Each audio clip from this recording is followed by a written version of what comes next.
আমাদের সকলের জীবনেই অনুসরণীয় বা অনুকরণীয় কেউ না কেউ আছেন, যার ব্যক্তিত্ব, আচরণ, কথাবার্তা আমাদের মনে গভীরভাবে ছাপ ফেলে যায়।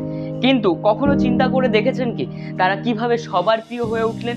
লক্ষ্য করে দেখুন, তারা কেউ কিন্তু নিজের সুন্দর চেহারার জন্য আপনার কাছে প্রিয় নন, বরং এই প্রিয় হবার পেছনে আছে আর গুরুত্বপূর্ণ একটা কারণ। তারা সকলের কাছে প্রিয় হবার কারণ হলো তাদের উজ্জ্বল ব্যক্তিত্ব।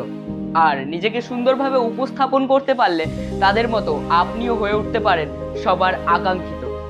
তবে প্রথমেই মনে রাখবেন, সবার আকাঙ্ক্ষিত হতে চাইলে আপনাকে হতে হবে একজন ভালো মানুষ, তারপরে আসবে অন্য সব দিক। আসুন নিজের ব্যক্তিত্বকে বিকাশ করতে কি করা যেতে পারে তা জেনে নিই।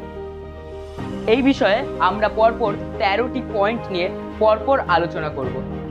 ভিডিওটি শেষ পর্যন্ত দেখার অনুরোধ রইল, কারণ এর মধ্যে আপনি যদি কোনোটা মিস করে যান তাহলে হয়তো হয়ে ওঠা হবে না সুন্দর সেই ব্যক্তিত্বের অধিকারী।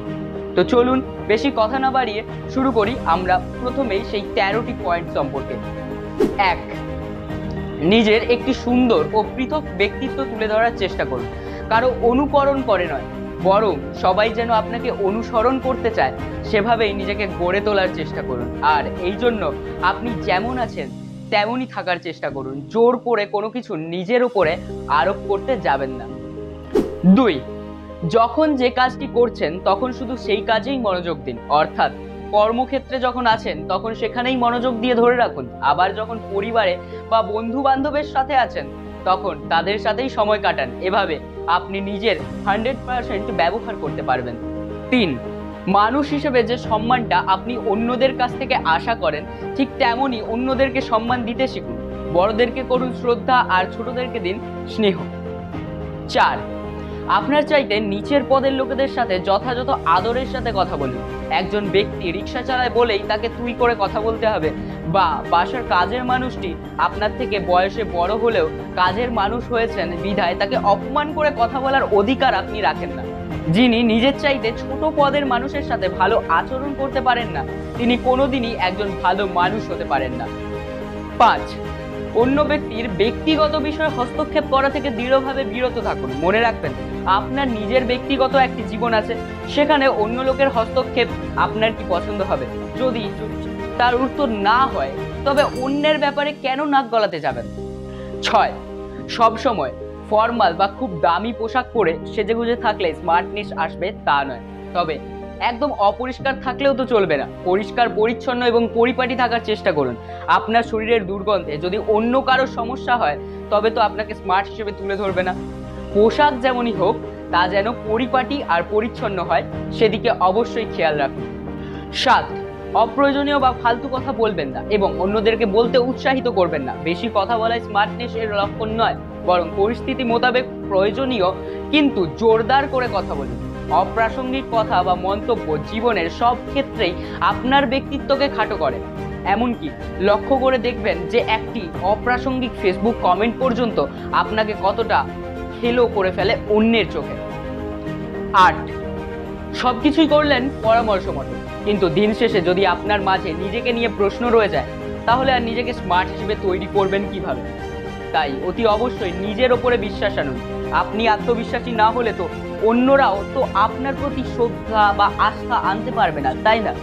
আত্মবিশ্বাসী মানুষের আলাদাই একটা ব্যক্তিত্বের ছটা থাকে। 9. নিজেকে ব্যক্তিত্ববান দেখাতে গিয়ে আবার অতিরিক্ত ভাব বা মুড দেখাতে যাবেন না। অতিরিক্ত ভাব দেখালে কেউ স্মার্ট হয় না, বরং স্মার্টনেস কমিয়েই দেয় আপনার এই আলগা ভাব। 10 এবং এই পয়েন্টগুলির মধ্যে সব থেকে গুরুত্বপূর্ণ পয়েন্ট যেটা হলো সেটা রপ্ত করুন সুন্দর করে কথা বলার অভ্যাস। আপনি সুন্দর করে গুছিয়ে কথা বললে যে কেউ আপনার কথার মূল্য দিতে বাধ্য।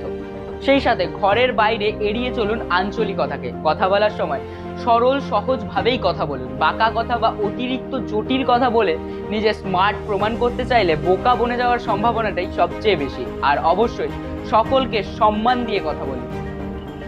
11. কথা বলার সময় আই কন্ট্যাক্ট করার চেষ্টা করবেন এবং হাসি মুখে কথা বলার চেষ্টা করবেন। এতে আপনার কথার প্রতি আপনার আস্থা প্রকাশ পাবে এবং সামনের মানুষটিও আপনার ওপরে আস্থা খুঁজে পাবে। 12. কথা বলার সময় সুন্দর সুন্দর শব্দ চয়ন করুন। এছাড়া নিজের মাতৃভাষাকে ভালোভাবে জেনে শব্দ ভাণ্ডারকে সমৃদ্ধ করুন। অন্য ভাষায় কথা বলার আগে নিজের ভাষা সম্পর্কে জানুন। যে ব্যক্তি নিজের ভাষা বা সংস্কৃতি সম্পর্কে জানেন না, তিনি কোনোদিনই একজন ব্যক্তিত্ববান মানুষ হতে পারেন না। 13 অর্থাৎ আজকের আলোচনার সব থেকে সর্বশেষ যে পয়েন্টটি নিয়ে আমরা আলোচনা করব সেটি হলো অপরের কৃতিত্বের জন্য প্রশংসা করতে শিখুন। তাদের অর্জনকে হিংসা করতে যাবেন না। অন্যের কৃতিত্বকে স্বীকৃত দিতে পারে কেবলই একজন সঠিক ব্যক্তিত্ববান মানুষ। এই তো রইল আজকের পরামর্শ, তবে পালন করার দায়িত্ব কিন্তু আপনার। একটু চেষ্টা করেই দেখুন, খুব কঠিন কিন্তু কিছু নয়, কিন্তু এই ব্যাপারগুলোই আপনাকে করে তুলবে আরো আকর্ষণীয় এবং আরো ব্যক্তিত্ববান একজন মানুষ। তো ফ্রেন্ডস, আজকে এই পর্যন্তই। দেখা হবে পরবর্তী নতুন কোনো ভিডিওতে। আর এই ভিডিওটি আপনাদের যদি ভালো লেগে থাকে তবে অবশ্যই ভিডিওটিতে লাইক করবেন, কমেন্ট করবেন এবং আপনার বন্ধুদের সাথে শেয়ার করবেন এই সুন্দর সুন্দর পয়েন্টগুলি সম্পর্কে তাদেরকে জানানোর জন্য।